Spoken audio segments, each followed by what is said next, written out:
અને એવું કદાચ તમને લાગે કે ભૂખ્યું નથી રહેવાતું તો એક ટાઈમ જમવું, એકટાણું જેને કહેવાય, આપણે કહેવાય ને એકટાણું કરી અને 12 વાગ્યા પહેલા શિવાલય મંદિરે એવડા પુષ્પ અર્પણ કરવું. ભગવાન બહુ રાજી થાય. અને અમે તો જાહેરમાં છૂટ જ આપી છીએ, કોઈ બંધન નહીં. અને કદાચ તમને એમ થાય કે એક ટાઈમે મેળ ન આવે બાપુ તો 2 ટાઈમ કેવડાત્રીની વ્રતની કથા વ્રત કરવું.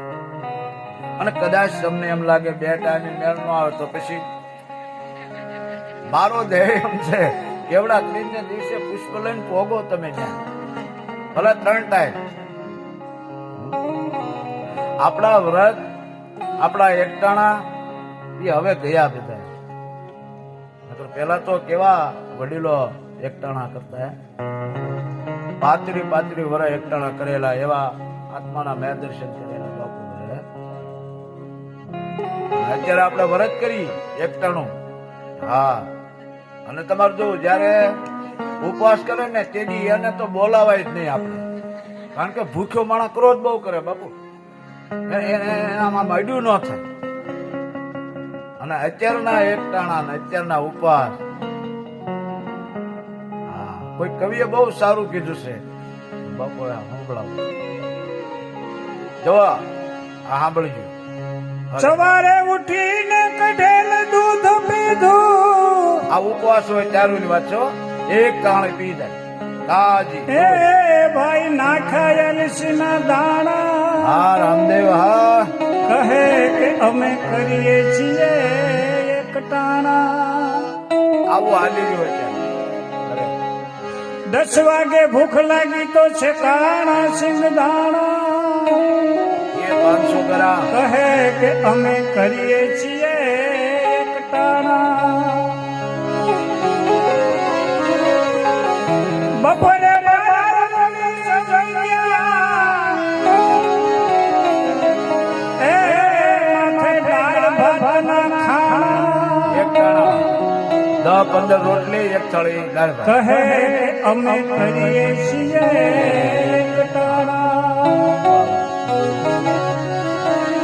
2 વાગે ભૂખ લાગી તો પાછે ખાધા તલદાણા, સાંજ પડી તો ચૂરણ મંગાવીને બટાટા બફાણા, ચૂરણ કેરી સેવ બનાવીને પછી ફરાળે મંડાણા. કોઈ કહે કે અમે કરીએ છીએ એકટાણા. અક્ષર જેટલું ડાબી ગયા, એ તોય કહેવાના એકટાણા. રોજ કરતા ખર્ચ વધી ગયો, પછી કહે કે અમે મૂંઝાણા. આવા મોંઘા પડ્યા એકટાણા, આવા મોંઘા પડ્યા એકટાણા, આવા મોંઘા પડ્યા એકટાણા. કેમ પણ દિવસ ભીલ છે ને, બધા આવે ને, આનંદ આવે ને, કથા બધાને આનંદ આવે ને, તાણે છે તો મને ખ્યાલ આવે. હા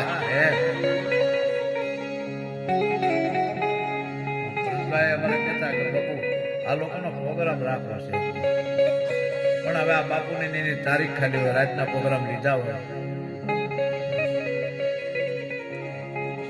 આવું છે બધું. હવે ઉપવાસ કરી જો એટલું જોતું હોય તો અમે કેટલું સારા આમ સારું કહીએ છીએ. ભલે 3 ટાઈમ દાબો અને કેવડાનું પુષ્પ લઈને આવો બાપુ પાસે, અને બાપુના પૈસા ચડાવી દે. કદાચ તમને એમ થાય કે હા કેવડાત્રીની વ્રતની કથા બહુ સુંદર મજાની. બંનેને સ્થાન મળ્યા. પ્રયાગરાજના સુતજી મહારાજ એમ કહે છે, હે ઋષિઓ,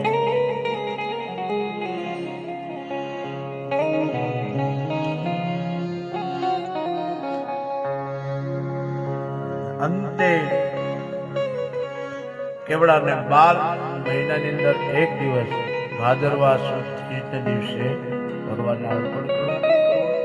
ત્યાર પછી ભગવાને આદેશ કર્યો કે તારો શિકાર કરશે હવે પછી 24 કલાક કોણ? કેશવ. કેશવને વાલો કેવડો ભગવાન કૃષ્ણને બહુ જુદી જુદી કથાઓ સેવા રાખી. તમામ દેવતાઓએ ભેગા થયા અને વિષ્ણુ ભગવાન નારાયણ મહાદેવ એમ કહે, હે વિષ્ણુ ભગવાન, તમે સત્ય બોલ્યા છો.